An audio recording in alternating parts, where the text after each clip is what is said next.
নানা অভিযোগে সমালোচিত মোবাইল ফোনে আর্থিক সেবা দেওয়ার কোম্পানি নগদকে ডাক অধিদপ্তর থেকে বেসরকারি খাতে দেওয়ার সিদ্ধান্ত নিয়েছে সরকার। বাংলাদেশ ব্যাংকের গভর্নর জানিয়েছেন, নগদের জন্য বিনিয়োগকারী খুঁজতে 1 সপ্তাহের মধ্যে বিজ্ঞপ্তি দেওয়া হবে। পাশাপাশি 5টি ডিজিটাল ব্যাংকের অনুমোদন প্রক্রিয়া শুরু হয়েছে বলেও জানান তিনি। আর দুর্নীতি রুখতে নগদ টাকার লেনদেন বন্ধের বিকল্প নেই বলে মনে করেন এনবিআর চেয়ারম্যান। রাজধানীর একটি হোটেলে ক্যাশলেস বাংলাদেশ সামিট আয়োজন করে institute of cost and management accounts of Bangladesh ICMAB।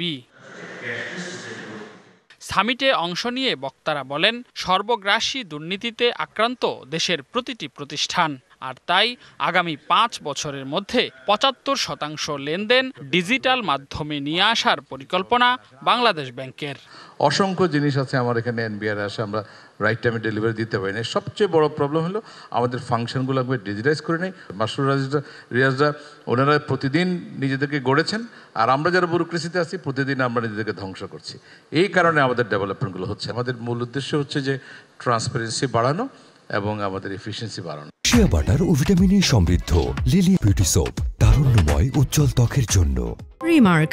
কেন্দ্রীয় ব্যাংকের গভর্নর জানান, ক্যাশলেস বাংলাদেশ গড়তে এজেন্ট ব্যাংকগুলো শতভাগ ডিজিটাল হবে। নতুন করে 5টি ডিজিটাল ব্যাংকের লাইসেন্স দেওয়ার প্রক্রিয়া শুরুর কথাও জানান তিনি। নগদের story, to cut it short, we have decided at the highest level that we are going to privatize নগদ and bring new investors. আমরা হয়তো সপ্তাহখানেকের মধ্যেই এটার বিজ্ঞাপনে চলে যাব। পোস্ট অফিস তো এটা চালানোর সক্ষমতা নাই, সেটাকে বিবেচনায় নিয়েই আমাদেরকে টেকনোলজি প্রোভাইডার একটা কোম্পানিকে নিয়ে আসতে হবে।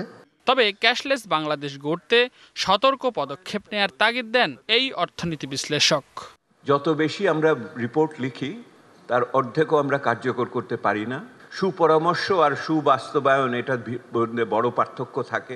ক্যাশলেস ইকোনমি যেন ইনকামলেস ইকোনমি না হয়ে যায়। ইনকাম বাড়াতে হবে এবং যারা ইনকামের বাইরে আছে তাদের এর ভিতরে ঢুকাতে হবে। প্রান্তিক জনগোষ্ঠীকে ক্যাশলেস সোসাইটির আওতায় আনার লক্ষ্যে কম দামে স্মার্টফোন এবং ক্ষুদ্র ঋণ প্রকল্প চালুর কথাও জানান governor. Regularities and all that things by Redwanul Haque, DBC news, Dhaka.